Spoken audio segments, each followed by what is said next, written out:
Hello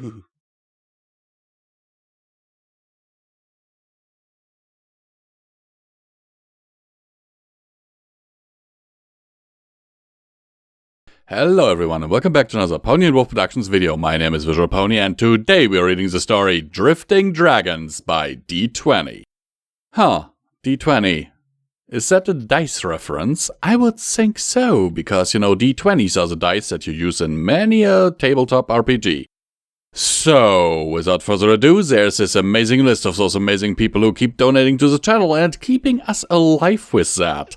And I'm not even joking, guys. Like, this month I have sold off 22 more games from my gaming collection.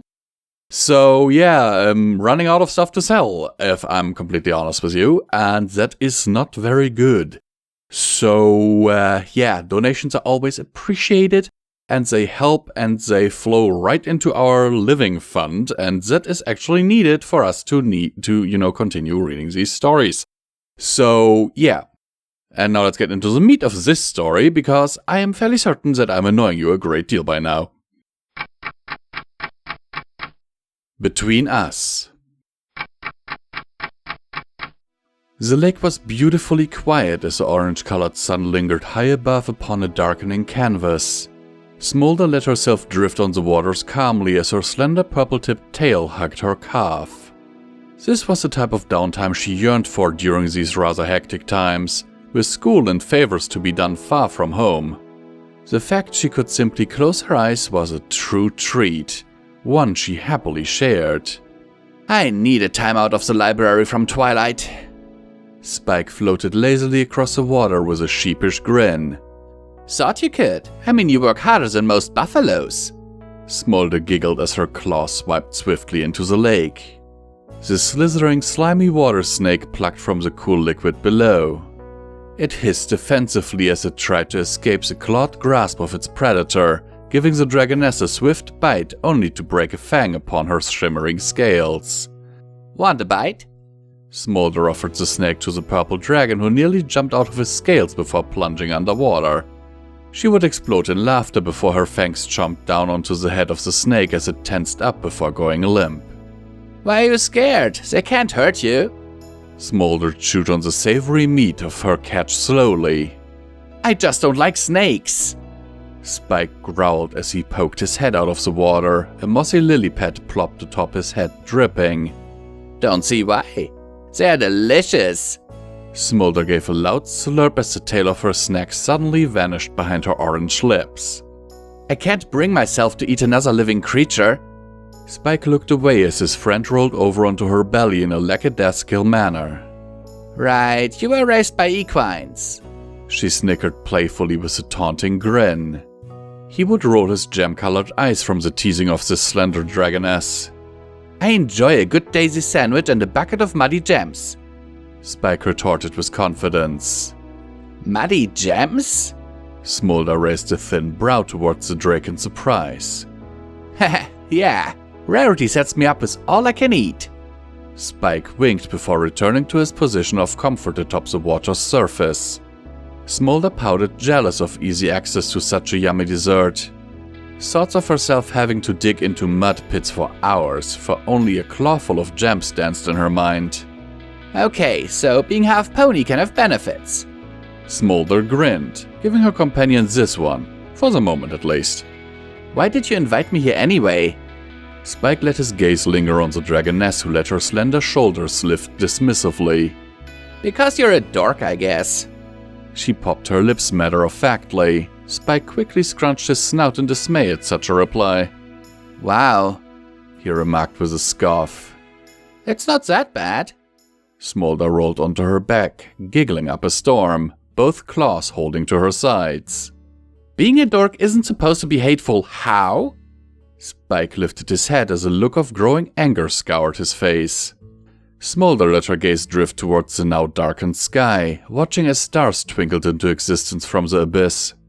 Feeling herself transported back to simplistic times of her youth, listening to her brother recite poetry in the middle of the night, or helping her to ignite her first fiery breath.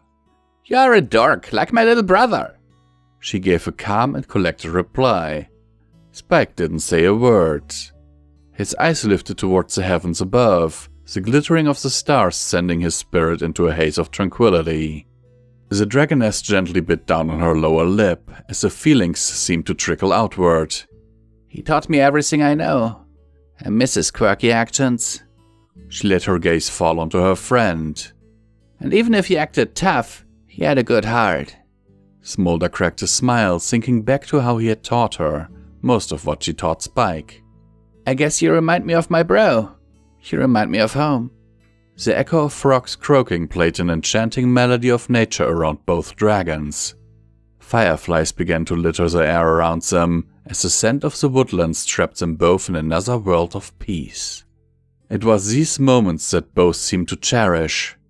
A sharing of playful secrets and humble memories, the freedom of no judgment when expressing oneself.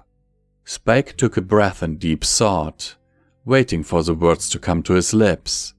Sometimes I feel like I'm missing something that makes me a true dragon. Spike mused aloud as his heart quivered within his chest nervously. I don't hunt, I never built a real hoard, or even tried to make a lair. Spike thought of milestones that most of his kind shared, and his lack of them made his soul dip lower. Yeah, but none of that makes a dragon. Smolder cracked a smile again as she splashed her friend with water using her tail. Then what does? Flying, fire? His voice cracked nervously. None. What binds us all are the passions within our hearts. Smolder glanced at her nervous purple friend in amusement. But...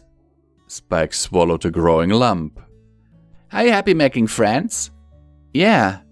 Are you happy being one Tartarus of an assistant? She flashed a fang-filled grin. Of course! He spoke with lifted spirits.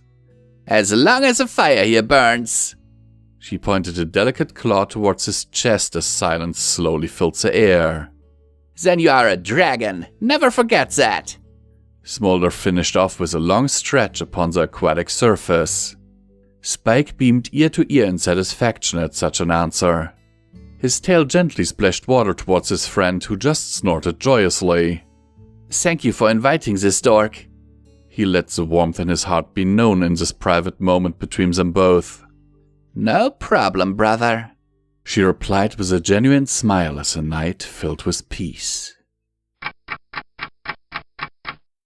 It is once again time for comment time with me, Luna, the comment kitty. Like and subscribe so that my can openers can buy me more amazing toys and treats. Sometimes I allow them to buy some food and stuff for themselves too, but only after I had my own share first. Also don't forget the merch store and the Patreon in the description down below. That way you can get stuff earlier or support the channel and get amazing merchandise. A sweet little tale of two dragons. Personally, I like it, even if the comparison between Spike and Smolder's brothers seems to be a little bit forced. My kitten verdict is, it could use some work, but overall, it is a nice little story. Now go away, there is our pets with my name on them.